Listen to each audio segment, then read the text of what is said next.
Please come in. Professor Lucas? Yes.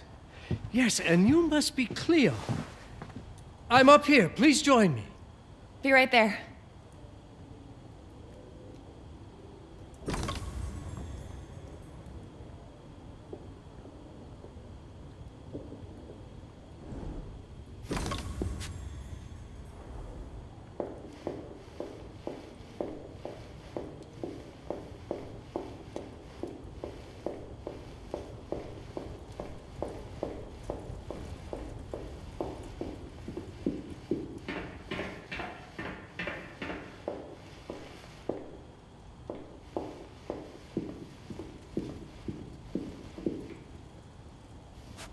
Pleased to meet you, Professor Lucas.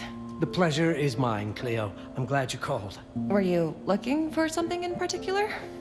I was, but my intricate classification system failed me once again. You know, this is the exact spot where I met your father for the first time. Really? Yes, he was looking for essays on Rembrandt and other Dutch masters. His arms were brimming with books. He could barely see in front of himself. That sounds like my father. Yes. I recognized myself in his eagerness to learn. The same eagerness that brings you here, I suppose. Oh. Yes. I have the letter he gave me. Could you have a look? Absolutely. Let's go to my desk. So how's my dear friend Aaron? You called my father a friend. Of course. He never talked about you before giving me the letter.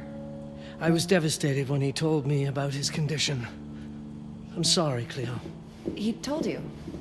When? I saw him about a year ago. He warned me that you were going to call when you were ready. Oh. I guess he told you a lot. Not much more.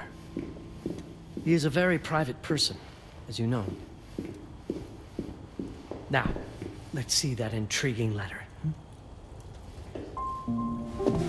I can't read past the first line my father wrote.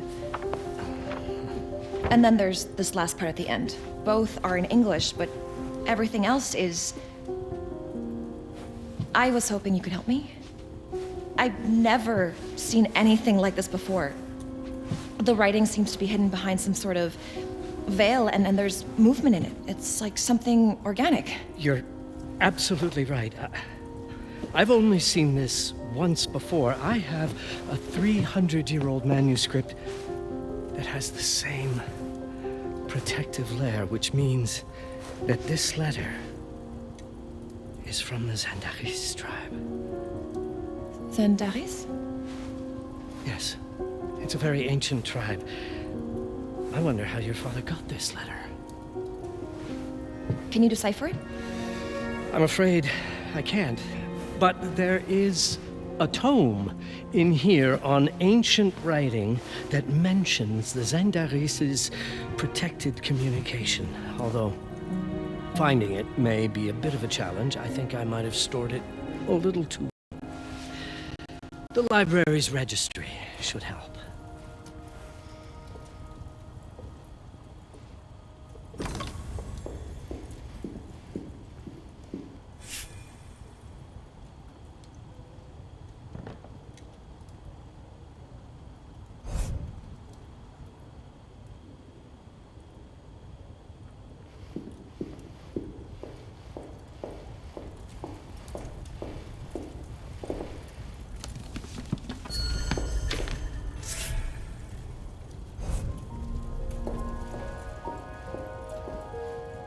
What did you find? Protected Zandaris information was only decipherable through an object. Something called a heparin? Yes, of course. So you've heard of it before? I thought it was a legend. It varies depending on the source. I've never seen one. They said it appears as something unremarkable. I wonder, has your father ever given you something other than the letter? Something like a key or a pendant? He gave this to me when I was a child. But I don't think it has anything to do with... Fascinating. I don't see how this could help us decipher a language. Doesn't hurt to try.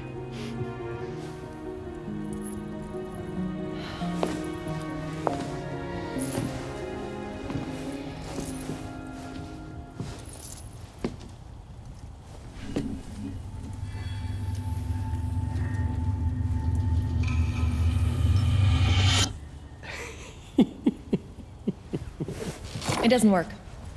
It's all right. Aaron has thought this through. There must be something that we're missing. Something to activate it, maybe. What makes you so sure that my father was behind this? Would it really be so surprising? I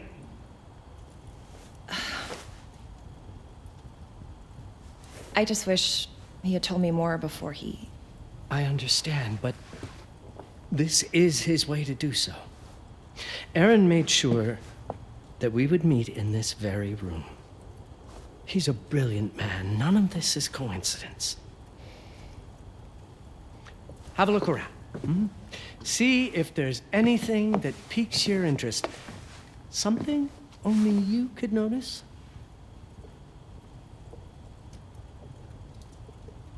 Did you know that my father donated a bust of Rembrandt to this school? I didn't. I'm afraid to say I never paid much attention to their donors. That must mean something, right? I know he loves this school, but...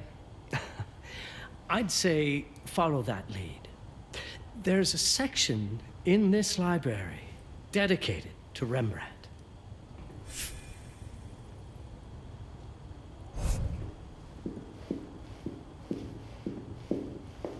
You might want to look into anything related to Rembrandt, Cleo.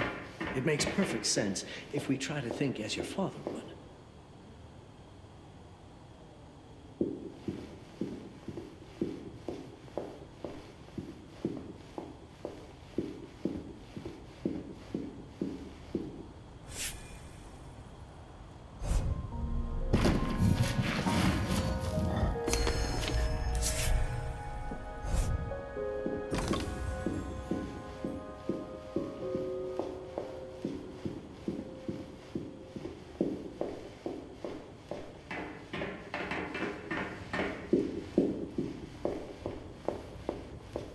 I found something.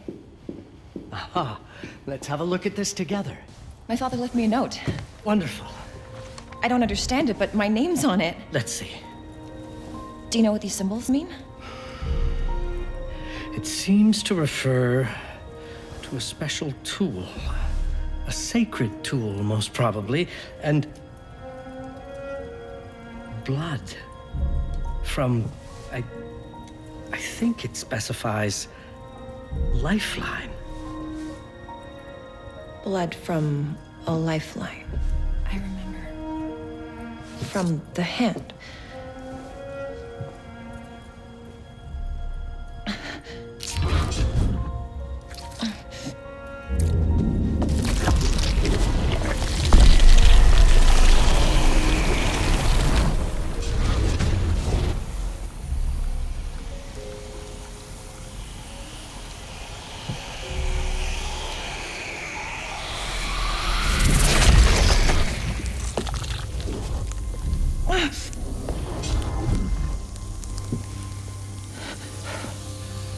That's it. That's the Hibaran. Aim it at the letter.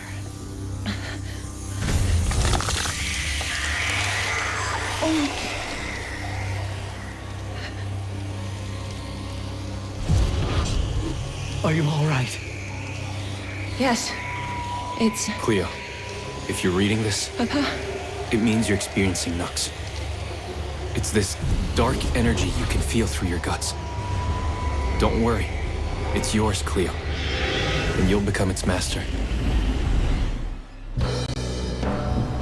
You're my daughter, Mabel, and I love you deeply.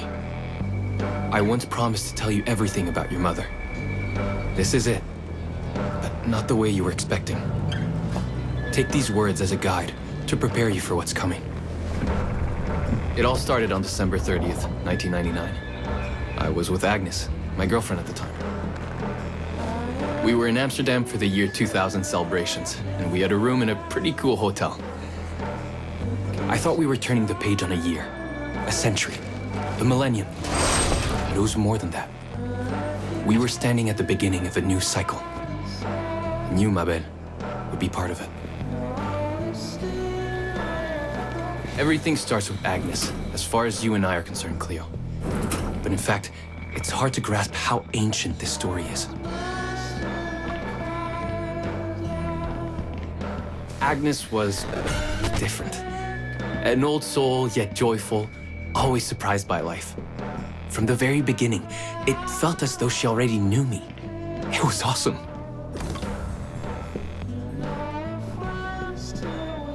Agnes had planned something for us in our room that night. Some of her belongings had already been delivered. Ancient artifacts. I was fascinated. Truly, I had no idea what Agnes had in mind. But you know what, Cleo? I didn't care. I was in love. I never questioned Agnes's actions. She had a way of making me feel important and wanted. Needed, even. As we walked to her room, I felt a new kind of excitement. Impossible to describe. I didn't yet know I was about to lose my grip on reality. As you'll see, ma belle, losing my grip on reality is an understatement. The truth is, I never had a grip on anything at all. The closer we got, the more something stirred in my veins. Nothing unpleasant. More as though the city's canals were running through my body. All in all, what awaited me in that room never felt threatening, Cleo. Deep inside, somehow, it always felt as though I'd been chosen. Agnes went directly to the bathroom to put on her magic touch, she said. She didn't need any in my view, but she was being literal, I guess.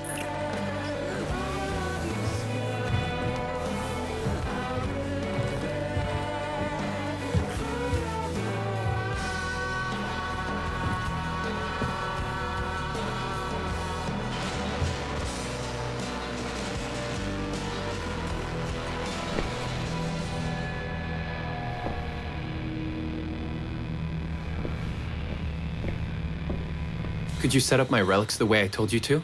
She asked from the bathroom. I had to rummage through a chest, a shelf, even her bag to find those things of hers. So old they were unsettling.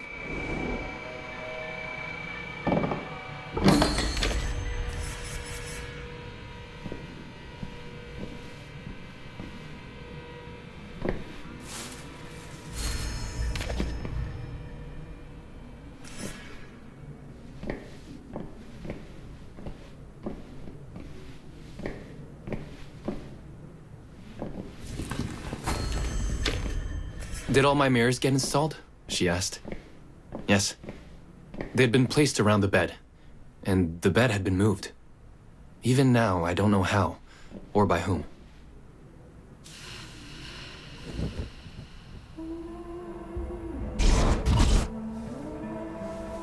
When everything was ready as Agnes requested, she came out of the bathroom.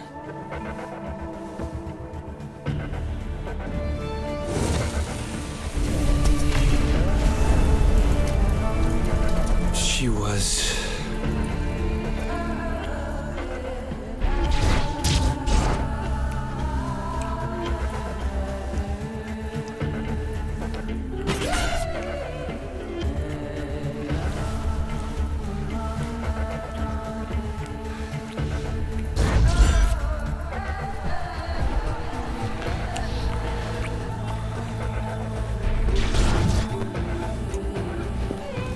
no words to describe what followed, Cleo. It felt ethereal until I lost the thread.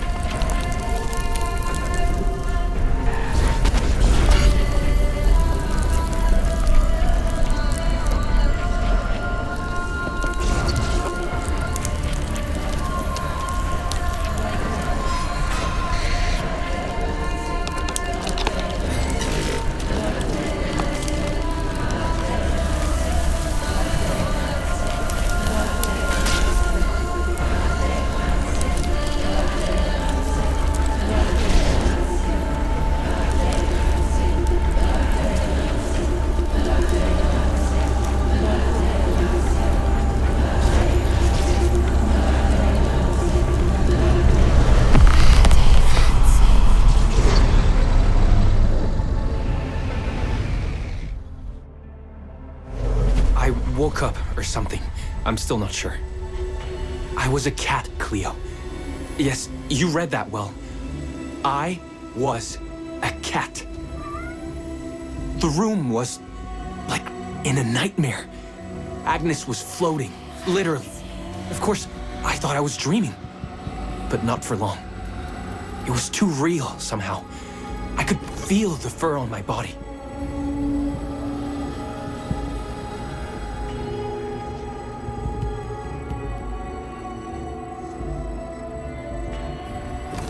My senses were heightened. Everything I saw or heard became a voice calling me. Go further, and you'll see. Go further, and you'll see.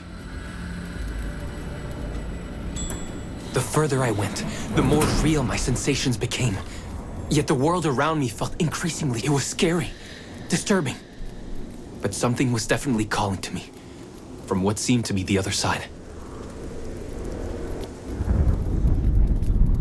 And then, in a forest... Yes, a forest. I knew it in my bones. It was someone calling me. A woman. Things were blurring together, Cleo. My cat spirit, a thirst for freedom, for leaping onto anything. And I saw her. Frozen in time, like Agnes in the room. Then my cat spirit again, a need to size her up.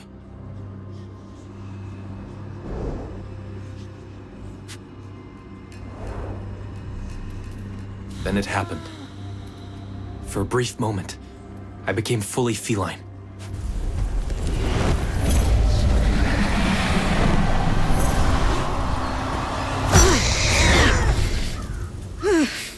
Welcome, Patarazzi. Welcome, Aaron. Aaron? You know my name? We talk? I can talk? I was in shock, Cleo. Nothing made sense. Yes, you are my union, my Patarazzi. My cat. Of course. But what? Did no one tell you about the ceremony? Where you come from? What? No! What do you mean? It matters not for now. I'm Noah, the Collector. Those are the Zendaris. Follow me, and I shall explain anon. We've much to do this night. It was the only thing I could do anyway, Cleo.